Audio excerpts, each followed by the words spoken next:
প্রতিদিন নিজ উদ্যোগে শত শত রোজাদারের ইফতার আয়োজন করে মানবিকতায় অনন্য দৃষ্টান্ত স্থাপন করেছেন হোসেনপুরের মধু ভূঁইয়া, নিজস্ব প্রতিনিধি।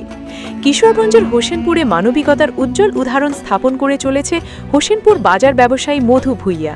উপজেলার ভূঁইয়া মার্কেটের ফলপট্টি মাছমহল রোডে অবস্থিত এই প্রতিষ্ঠানের স্বত্বাধিকারী মোহাম্মদ মধু ভূঁইয়া প্রায় এক যুগ ধরে পবিত্র রমজান মাসে ব্যতিক্রমী উদ্যোগ গ্রহণ করে আসছেন। প্রতি বছর রমজানের প্রথম দিন থেকে শেষ দিন পর্যন্ত প্রতিদিন শত শত রোজাদারের জন্য ইফতারের আয়োজন করেন তিনি। ইফতারে অংশ নেন আশেপাশের ব্যবসায়ী, শ্রমজীবী মানুষ, ভিক্ষুক, প্রতিবন্ধী ও পথচারীরা।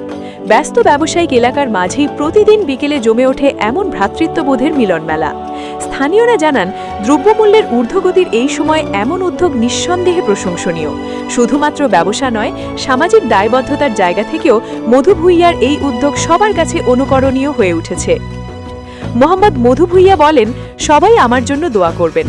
আল্লাহর সন্তুষ্টি লাভের আশায় এবং রোজাদারদের পাশে দাঁড়ানোর মানসিকতা থেকেই এই আয়োজন করে থাকি। যতদিন সামর্থ্য থাকবে এই ইফতার কার্যক্রম চালিয়ে যাব।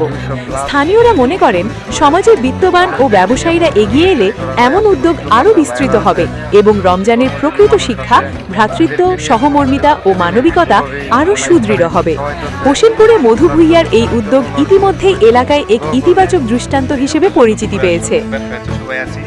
সবাই মিললে এটা আপনি মনে করেন আপনি খাই মধুবাই মানে উদ্যোগ মানে মধুবাই সম্পূর্ণ এটা বহন করে মানে খেদমত করি, মানে আপনারা এই দোয়া করবেন যে মধুবাই।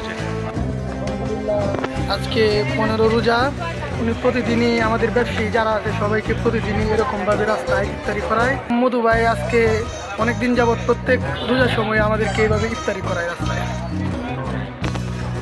আজকে 15 আর সারা রোজার মাসে যেন আমি রোজার তাদেরকে খেদমত করতে পারি, এই তৌফিক আমাকে দান করেছে। যে দিনগুলো আছে সবাই নিয়ে যেন ইফতারি করতে পারি, এই তৌফিক আমাকে দান করেন আল্লাহ।